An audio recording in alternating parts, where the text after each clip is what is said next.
Le pont Cétrague, situé à Andem au PK 70, se dégrade chaque jour.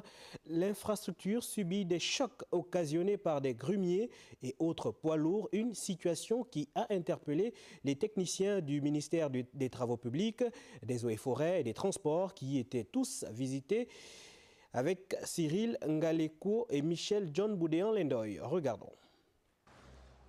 C'est une mission conjointe composée essentiellement des techniciens des ministères des Travaux publics, des Eaux et Forêts et des Transports, accompagnés des agents de l'Autorité de régulation et des transports ferroviaires, de la CETRAG et de la Société autoroutière du Gabon.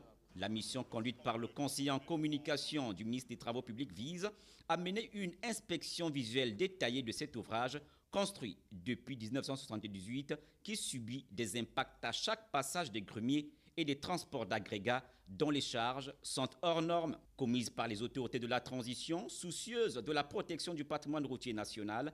La visite effectuée par les techniciens des ministères concernés par la question donne les premiers éléments impératifs à respecter pour mieux protéger cet ouvrage qui surplombe la route nationale 1, soit 4,5 mètres de hauteur pour les chargements des grumiers et autres mastodontes.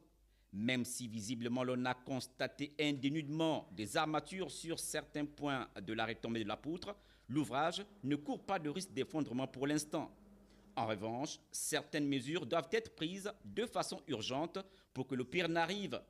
S'assurer que tous les gros porteurs puissent limiter la hauteur de leur chargement à 4,00 m et de s'assurer qu'à travers le ministère des Transports, que l'ouvrage soit signalé à l'entrée et à la sortie. Par conséquent, il serait judicieux qu'il soit installé un gabarit de part et d'autre de l'ouvrage et prévoir des ralentisseurs à 100 mètres à l'entrée et à la sortie du pont. Une descente des membres du gouvernement est attendue sous peu sur cette infrastructure qui contient également la voie ferrée.